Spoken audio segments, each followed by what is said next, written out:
উপবাস মানে কিন্তু না খেয়ে থাকা নয়। অনেকের ধারণা উপবাস মানে হচ্ছে না খেয়ে থাকা, কিন্তু না, উপবাস মানে হচ্ছে উপ অর্থ নিকটে আর বাস অর্থ বসবাস করা। তাহলে আমরা কার নিকটে বসবাস করব? উপবাস মানে হচ্ছে ভগবানের নিকটে বসবাস করা। আমাদের ওই দিনকার ভগবানের নিকটে থাকতে হবে। তাহলে ভগবানের নিকটে কিভাবে থাকা যায়? ভগবানের প্রীতিবিধান করার মাধ্যমে, ভগবানের সন্তুষ্ট করার মাধ্যমে, ভগবানের পূজা অর্চনা করার মাধ্যমে। গীতা পাঠ, মালা জপ করা, পূজা করা, ভাগবত পাঠ করা, একাদশী মাহাত্ম্য শ্রবণ করা, এগুলোর মাধ্যমে আমরা ভগবানের প্রীতিবিধান করতে পারি। আর অবশ্যই একাদশীর দিন একাদশী মাহাত্ম্য পাঠ করা বাঞ্ছনীয়। একাদশী পাঠে সহস্র গোদানের ফল লাভ করা হয়। গোদান অর্থ হচ্ছে গরু দানের। আপনি ব্রাহ্মণকে সহস্র গরু দান করলে যে ফল লাভ করবেন, একাদশী পাঠে, একাদশীর মাহাত্ম্য পাঠেও সেই বা শ্রবণেও সেই ফল আপনার লাভ হতে পারে। সাধারণত কোনো ভক্তের মাধ্যমে বা ভক্তের দ্বারা একাদশী পাঠ মাহাত্ম্য, একাদশী মাহাত্ম্য শ্রবণ করা সব থেকে ফলপ্রদ। কিন্তু যদি সেই সৌভাগ্য আপনার না হয়, তাহলে অবশ্যই আপনি নিজে নিজে পাঠ করবেন। যেমন আমিও কোনো ভক্তের পাঠ শ্রবণ করতে পারিনি, এই কারণে নিজেই পাঠ করেছি। আমি ভিডিও শেষে একাদশী পাঠ করে শোনাবো, আপনারা সকলে একাদশী পাঠ শ্রবণ করবেন।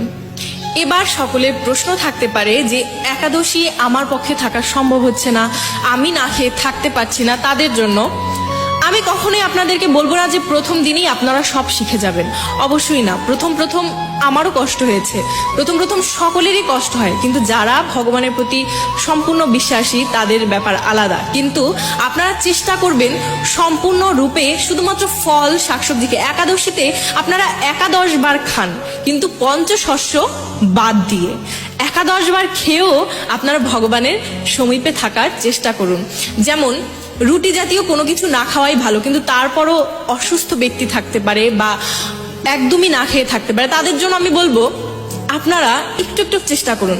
হয়তো অনেক প্রভুরা বলবে যে একাদশীতে রুটি খাওয়াই যাবে না, কিন্তু আমার কাছে প্রশ্ন করলে আমি তাদেরকে বলি এরকম যে আপনারা একদমই যদি না পারেন, সেক্ষেত্রে একদমই যদি না পারেন, আমার কথা ভালোভাবে বুঝবেন, আমি কিন্তু বলিনি যে রুটি খেতে হবে, কিন্তু একদমই যারা অসমর্থ তাদের জন্য বলবো প্রথম দিন আপনি 2টি রুটি খান, তারপরের একাদশীতে আপনি 1টি রুটি খান, এবং তারপরে একাদশীতে আপনি একদমই চেষ্টা করুন না খেয়ে থাকার। তবে আমার মতে রুটি খাওয়ার কোনো প্রয়োজনই পড়ে না যদি আপনি সঠিক নিয়মে সবজি খেতে পারেন।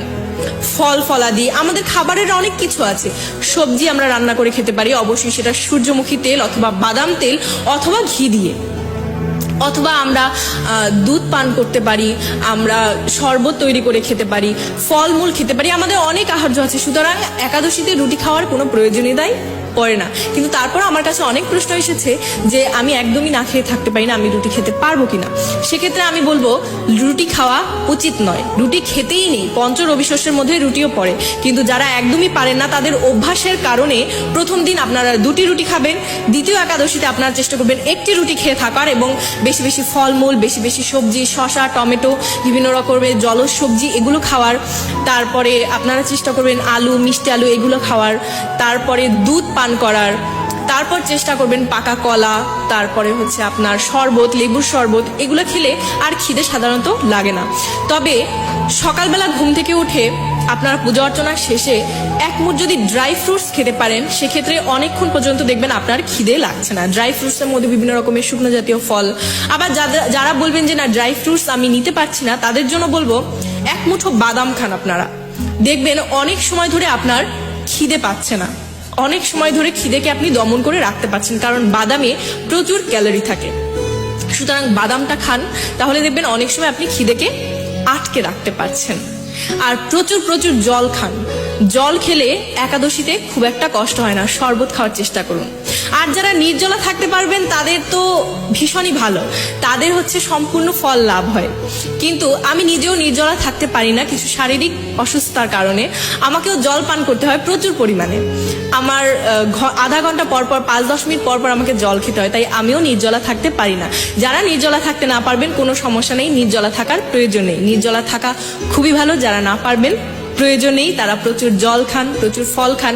আমাদেরকে বলা হয়, আমি যখন ছোট থেকে একাদশী পালন করি আমাদেরকে বলা হতো একাদশীতে 11 বার মানে 11 বার প্রয়োজনে খান, কিন্তু তবুও পঞ্চ রবি শস্য বাদ দিন, কারণ এই পঞ্চ রবি শস্যের মধ্যে পাপ পুরুষ অবস্থান করে।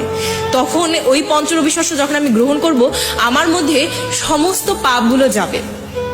অন্ন ভোজনের মাধ্যমে, অন্ন ভোজন করলে বা অন্যকে ভোজন করালে সম পরিমাণ পাপ হয়, ব্রহ্ম হত্যার পাপ হয়। তাহলে কেন আমি একটা দিনের জন্য পাপ গ্রহণ করব?